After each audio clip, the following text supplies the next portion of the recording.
Hello student, ninth का algebra जिसे जो कि है मैथ्स 1 उसका प्रैक्टिस सेट 1.2 का क्वेश्चन नंबर 3 हम सॉल्व करने जा रहे हैं। आप इस वक्त मेरे साथ हैं सनशाइन उर्दू चैनल पर। क्वेश्चन नंबर 3 देखते हैं। Which of the following sets are empty sets, why. अब यहाँ पे हमारे पास 3 क्वेश्चन है, 3 सेट्स है, ए बी सी करके दिए गए हैं। हमें बताना है कि इसमें से कौन सा सेट एम्प्टी सेट है और क्यों। तो देखो बच्चों, मैं बता देती हूँ एम्प्टी सेट किसे कहते हैं। देखो, अगर सेट के अंदर कुछ भी नहीं निकल के आता, मतलब कोई रीजन ही नहीं है, कोई कुछ जो भी सेट के बारे में इंफॉर्मेशन दी गई है वो वैलिड ही नहीं है, तो उसको हम बोलते हैं एम्प्टी सेट। उसको इस तरह से दिखाते हैं हम, या फिर हम इस तरह से सर्कल डाल के कट कर देते हैं। एम्प्टी सेट की ये साइन है, ठीक है। अब एम्प्टी सेट मतलब क्या, थोड़ा सा और समझ लेते हैं।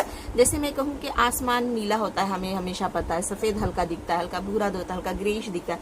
अगर मैं कहूँ आसमान हरा होता है, ठीक है, ये ऐसा सेट है जिसमें आसमान हरे रंग का है, पूरा आसमान, तो फिर ये क्या होगा, एम्प्टी, ठीक है। उसी तरह से मैं अगर कहूँ कि जमीन जो है हमारा जो अर्थ है, ठीक है, सेट बी में अर्थ जो है हमारा, क्या कह सकते हैं, अर्थ पे जो है इंसान रहते ही नहीं है, कोई लिविंग थिंग नहीं होती है, तो मतलब ऐसा तो ये तो गलत बात है, ये तो झूठ है, तो ये हो गया हमारा एम्प्टी सेट, ठीक है। उसी तरह से मैं बोलूँ कि नेचुरल नंबर हमें पता है कहाँ से स्टार्ट होते हैं, 1 2 3 से स्टार्ट होते हैं, 1 से स्टार्ट होते हैं सारे नेचुरल नंबर।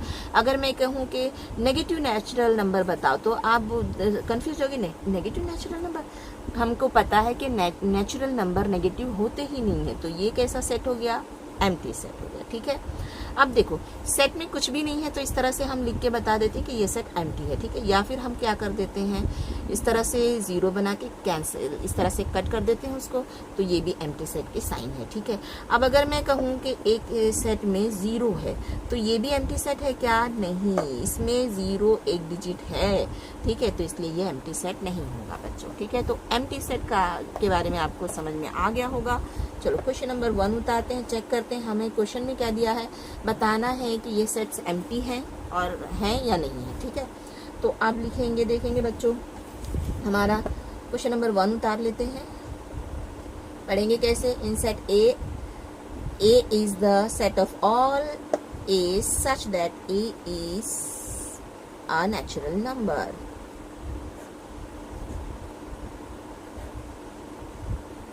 Smaller than 0। आपको ये क्वेश्चन नहीं उतारना है बच्चों, आपको आंसर लिखने के टाइम पे ही बस क्वेश्चन उतारना है, समझ में आया ना, क्योंकि मैं आपको एक्सप्लेन कर रही हूँ इसलिए मैंने यहाँ पे क्वेश्चन उतार दिया है ताकि आपको कोई डाउट ना रहे। तो अब हम ये सेट उतार लेते हैं, ठीक है। अब देख लेते हैं कि सेट हमारा क्या बनेगा, कौन से मेथड में दिया है ये हमको, सेट कौन से मेथड में दिया है बच्चों, रूल मेथड में दिया है। हमको इसको पहले लिस्टिंग मेथड में उतारेंगे तो हमको आसानी से समझ में आएगा। तो देखते हैं, ए इज अ नेचुरल नंबर, तो हमको तो पता है ए नेचुरल नंबर है, तो नेचुरल नंबर क्या होता है बच्चों, उसको हम एन से डिनोट करते हैं, 1 2 3, आगे भी कंटिन्यू, ठीक है। नेचुरल नंबर स्मॉलर देन 0, 0 से छोटा नेचुरल नंबर कौन सा होता है क्या नेचुरल नंबर, 0 से छोटा, कभी 0 से जो है, सॉरी 0 से बड़ा होगा नेचुरल नंबर, 0 से छोटा नेचुरल नंबर, 0 से नेचुरल नंबर जो है वो क्या है, 0 से छोटा है, 0 बड़ा है, ठीक है। 0 से छोटा है नेचुरल नंबर, यानी 0 बड़ा है, नेचुरल नंबर छोटा, तो पॉसिबल ही नहीं है ऐसा। नेचुरल नंबर तो क्या होते हैं, 0 से बड़े ही होते हैं, तो ये वैलिड ही नहीं है, तो मतलब ये क्या दे दिया, एम्प्टी सेट। समझ में आया बच्चों, एम्प्टी सेट क्या है, जो बोल रहा है वो है ही नहीं वैलिड, तो वो हो गया एम्प्टी सेट। तो लिखेंगे therefore set A is an empty set. आई बात समझ में बच्चों। चलो अब सेट बी देख लेते हैं क्या है हमारा। In set B x is the set of all x's such that x square is equals to 0, तो b उतार लेते हैं बच्चों, ठीक है।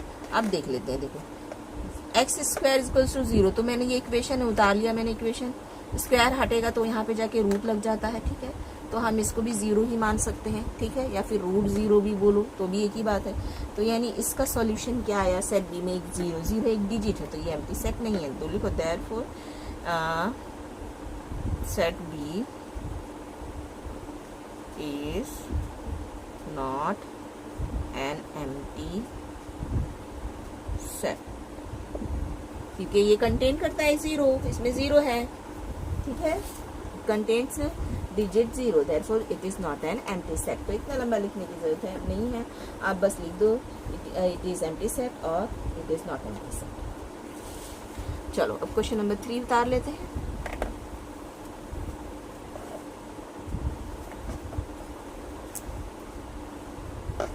सेट सी है हमारा क्वेश्चन नंबर 3 में, है ना बच्चों? ओके, पढ़ेंगे कैसे? Set in set C x is the set of all x's such that phi x minus 2 is equals to 0 and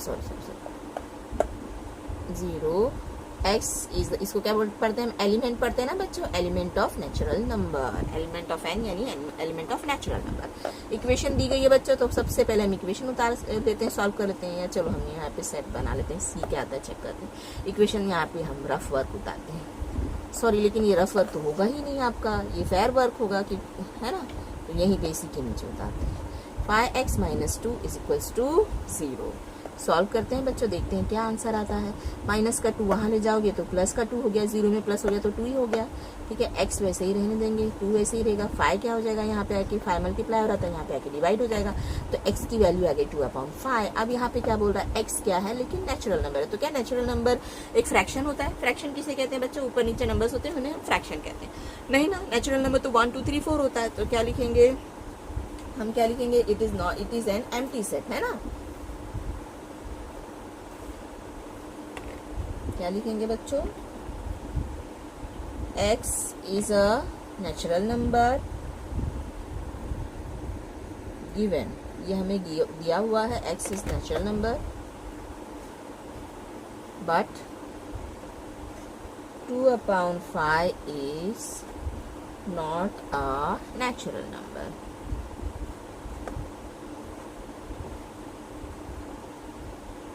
Therefore set C is an empty set.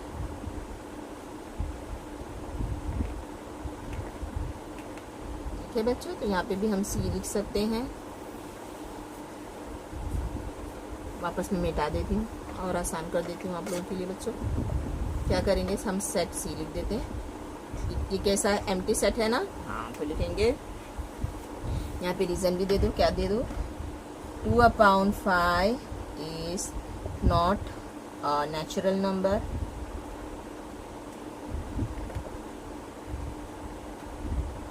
therefore set C is an empty set.